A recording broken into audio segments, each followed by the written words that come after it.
Hi, Dr. Urban here. This is the continuing series on prebiotics. This is video number 4, and it's on a playlist, so the next video up should be on the playlist. But if you want to start from the beginning, I will have the link to the first video in the playlist on prebiotics in my description. And always go to my video's description because I try to make these videos evergreen. Therefore, I may change links, I may change information, I might add information, quite likely, because this stuff is exploding in the last 2 years, what I'm about to tell you.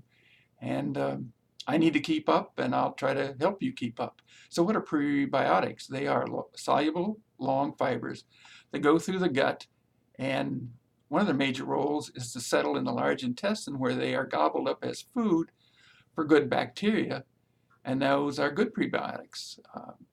And now, what happens if you have food that's processed or sugar? Well, when it goes to the gut, um, it supports bad bacteria, and you get the consequences of bad bacteria, and we're going to talk about that. So whatever you're eating, moment by moment, there's a war going on, and you are literally selecting. So if you can't give this, you can give this a pass in the sense that you don't care about it, but you can't give it a pass because it has no consequence. So think about that. You're eating, you might as well eat better. So I did make the outrageous statement to boot that 93% of chronic illnesses are centered from and continue from problems in the gut. So I'm talking about things at a distance like acne, cognitive decline, heart disease, weight gain. How can that be? Well, one of the things that we know is leaving the gut, we know that throughout the body, prebiotics decrease the level of C-reactive protein, which is a major marker for inflammation in the body. So C-reactive protein looks like it reduces inflammation by that marker.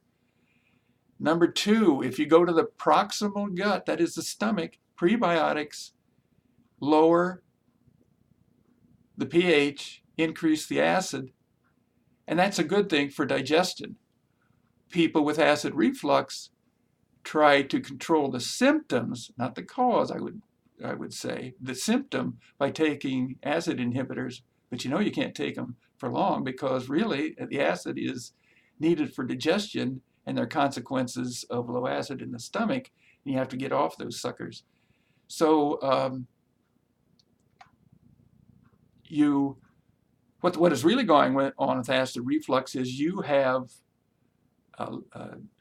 acid problems, you have the wrong fermenting problems in the stomach, you have bloat, and all of a sudden you have this cauldron of stuff in your stomach, and it, particularly when you lay down and at night, it goes back up through into your esophagus, and you get acid reflux, heartburn, that sort of thing. But really, you might want to consider mechanically not eating a couple, 3 hours before you go to bed. But the main thing is to get on prebiotics, which changes that cauldron of stuff that's leading to the reflux. Number 3, we need to talk about colon cancer. Proximal, again, not distal, proximal prebiotics lead to a substance called butyrate. And butyrate is made in the stomach, and it causes distally colon cancer cells to self-destruct.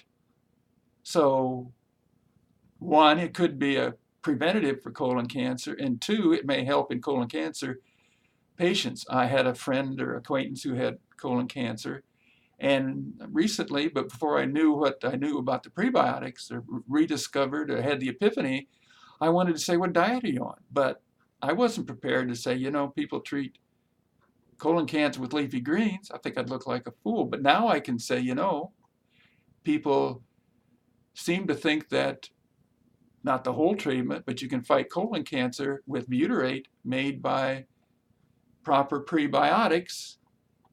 So you see, you change the two. I've upped my game on colon cancer. What about diabetes? Diabetes, we know that prebiotics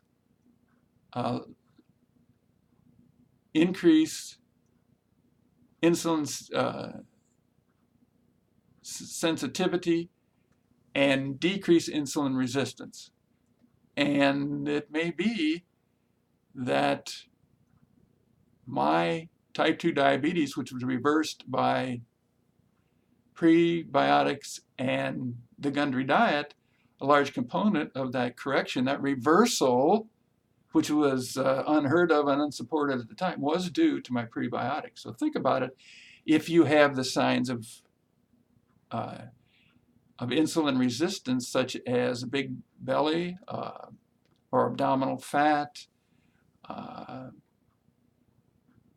hemoglobin A1C and blood sugar elevated, you get the picture.